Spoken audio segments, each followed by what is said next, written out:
You know, there's about $3 million in cars, and yet I am sitting right here inside the cheapest car I own.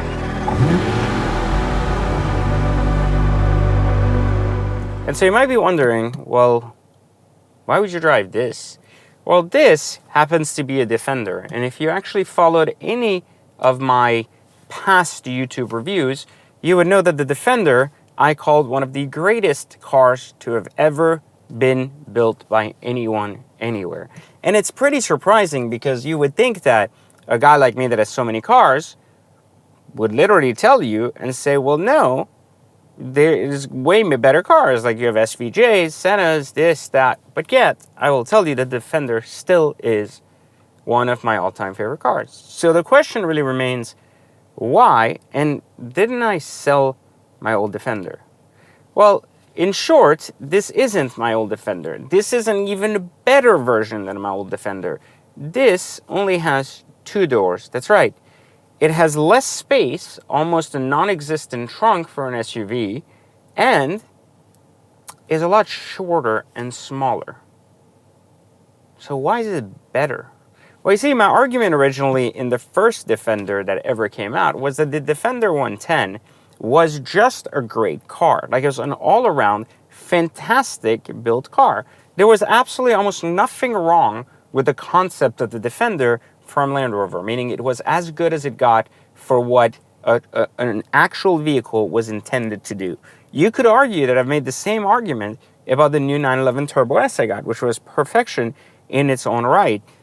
This particular car is exactly the same. Now, there is a little bit of a difference between what I would consider a perfect car and the perfect version of a car. And I think the Defender, regardless if it's a 110 or 90, is just the perfect version of what it's always supposed to be. Now, the 90 has, like I said, a much shorter wheelbase, has a lot of room to sit in the back, but you legitimately need to be an acrobat to get in the back, because once you open, and I want to show you this, I'm literally going to put my phone down and show you this while you stand there. Stay here and take a look at this.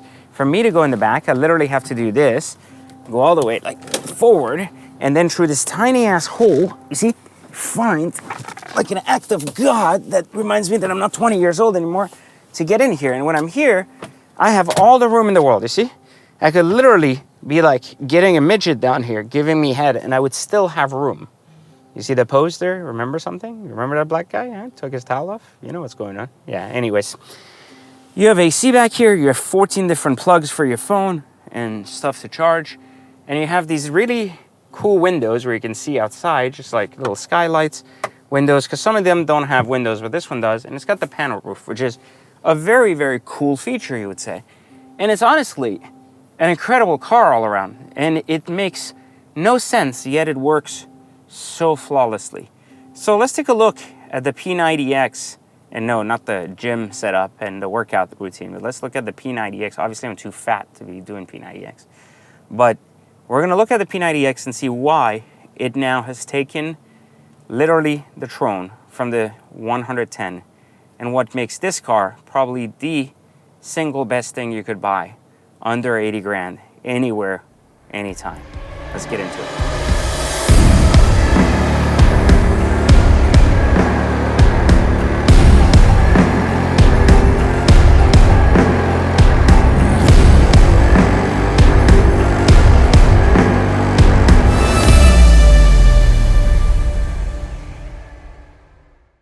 So on the surface, you'll notice there's really, I want to say, the front of this car was literally directly stolen from the 110. There is absolutely zero difference between anything happening here from this car to the 110. So in other words, regardless that you're driving a 110 or a 90, you have to look back to actually figure out which car you're in, because there is no difference from that front all the way to this seat. The system is the same. It was one of the best interactive media consoles I've ever seen. It's easy to use, it's fast, it's incredible. The button quality and craftsmanship continues to be one of the best again in any SUV. Materials come together flawlessly, in case you missed my last review. Nothing wrong here. The only big option in 22 is that you get a bigger screen if you want, but then it looks odd in my opinion because you lose this incredibly bizarre but cool design feature which makes the dash kind of come together. So I like this small screen. and I think it does better than the big one. But that said, again, the real change really occurs on the outside of the car. So we're going to go out and we're going to take a look at the real difference between a 90 and a 110, and what are some of the options you must spec if you're buying one of these. Let's go outside together. So after opening the trunk, you clearly notice that there's no room, like I was saying. So this would be another place an acrobat would hide, or someone else who, let's say some like cute little 19-year-old chick would hide. But other than that, I'm pretty sure you can't fit anything else. So you can't really lay these down, because once you put them down, you can't do anything on the back. It's pretty rough on your back. We're talking about a car, right? Never mind. So what I was saying is basically you could carry stuff if you put the seats down, but you really can't use it for any extracurricular activities like the first one should you want to, unless you're in the back seat itself. So it makes the cargo space really useless. You kind of have to choose between cargo or a person. That's kind of something that's to be noted. But I'm going to tell you why in a second. That's actually a brilliant thing that you should be thankful for rather than anything else. And look at this. You have about this much room to basically sit a person into this back seat, which is fantastic again, because as you can see, the door is gigantic, which creates a very interesting dynamic, because I've never seen doors that big.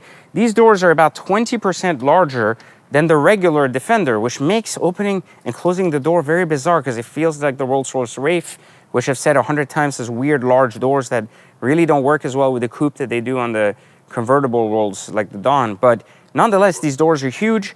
They need a lot of room to open, which makes it very weird, but it's still manageable and doable. Still plastic trim everywhere. This particular unit is the P400 model X Dynamic, so it has all the plastic trim basically painted gloss black, and that carries here, and even the top here is painted silver instead of having plastic. So they've basically replaced all the plastic with black painted parts, which looks spectacular if you ask me. And these are must-have options for those of you that are not off-roaders. I mean, look, I'm Persian. I don't do well in the mud. I don't do well in the water. So for me, being in a car like this is basically an urban vehicle. And I'm going to tell you why this is one of the best cars money can buy under $80,000. Because here's the reality of the way the car market is in today's space. You have to understand that the majority of car manufacturers make incredibly capable cars, but they don't make them for people who are going to use them to their capacity. So you make Lamborghinis that go 0 to 60 in 3 seconds, but the people driving them they don't actually use that. They're not doing launches every 2 seconds. Now, we're not talking about no one is using them. I'm saying the majority of people that own them do not. Same with Ferraris and same with everything else. The thing with this car is it kind of understands that, and it knows that if you're buying a Defender, while it's really cool to drive everywhere and you could go off-roading with it and everything, it's very unlikely that the majority of its time will be used there. So it does something really well. It gives you a few other options, which is to basically create an urbanized version of a really capable off-road SUV for really deep water and things that you would encounter in a city. So how does it do that? Well, first off, it makes something very basic, very pretty with painted pieces. Secondly, it adds 22-inch wheels, which are an option and look really, really fantastic. And then on top of that, it makes the entire roof and all the plastic disappear with a much cleaner look. So all of these things are fantastic. You can even have colored calipers for a much, much better look. So all of this makes the Defender really an incredibly capable car that you're probably never going to use, that the factory knows you're not going to use. So therefore, they've made it pretty enough for you to feel like a tough shit, but you don't actually ever have to prove it to anybody. And that's why I like this truck, because this truck is just authentic to its origin without actually going so far away that it loses its touch with its intention. So if you did run into water, it would work fine. If you did run into bad roads, it would work fine. If you needed clearance, it would work fine. But yet, if you just needed to go back and forth to work without giving a shit in sunny Florida, it still works great. And the one thing about the Defender that I said before that I absolutely love about this car just as much is that these particular Defenders not only have all of these awesome cameras and everything you would expect out of a brand new Range Rover, but they have these really horrible cloth seats. And they have all this weird material that's incredibly durable and yet incredibly, I don't know, it's incredibly good craftsmanship, but it's weird. But it comes together in a way that makes you care, or let me rephrase that makes you not care, which is what makes it so good. You see, when you have a lot of cars, one of the issues of having a ton of cars is that you tend to care about cars. Like for example, if we take a look in this garage and we see all of these exotics, every time I drive one, I need to get the car wash guy to come and clean it. And it needs to look perfect because I don't want it to get damaged. I don't want something to happen to it. So it's always upkept and maintained up to a standard of what it is, right? However, with cars like these, I genuinely don't care. It hasn't been washed in a week. It's probably not going to get another wash for another week. And that is the best part of the Defender, is that you can literally drive a car that you don't care about. And why is this important? Because all of us, when we have a nice car, want a car that we can drive in the rain, we can drive in the snow, we can drive when we don't care, where we go somewhere we don't want to go, we want to park somewhere. And this thing just works. It's small enough that it can park into almost any spot. It's tall enough so it can take on any terrain. It drives incredibly smooth like a Range Rover, and yet it's incredibly capable like a Jeep. So it's like the best of every little thing that makes it the best for a person who already is a car nut or has a nice car and wants a secondary car. And since the majority of people will argue that your secondary car, you want it to be able to carry a lot or things or go to the airport. Well, this thing can do that. But it also realizes that you're not doing that every day with your car. So you know that even though you want a place to put luggage when you pick up your friends or your family from the airport, you also know that you're not doing that but once every 6 months. So therefore, you don't need to do that. You don't need to worry about putting the seats down or if it's a burden or not, because it's not happening all the time. But it gives you enough flexibility to put passengers in it. It gives you enough room to basically be comfortable enough, and it gives you enough ground clearance to do whatever you want, and it gives you enough ruggedness to basically not care.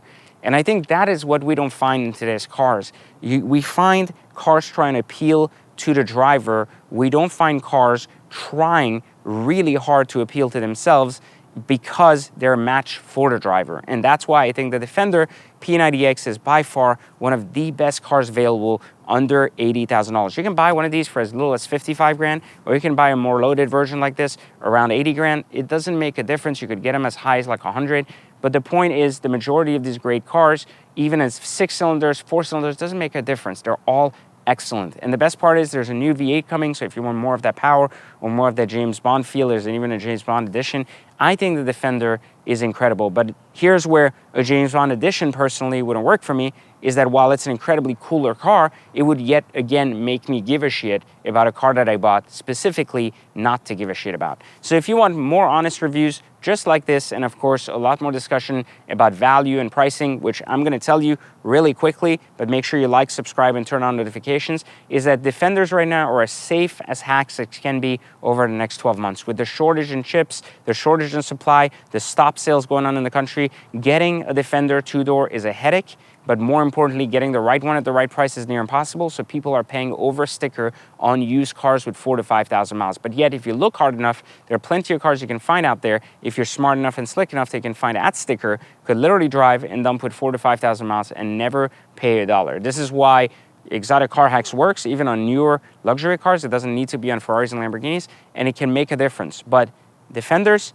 huge thumbs up as a car, as a hack, incredible. All around best car under 80K. That's my review. Click the link and make sure you learn the training on how to hack cars, as it's free. And of course, like, turn on notifications, subscribe, and we'll catch you on the next video.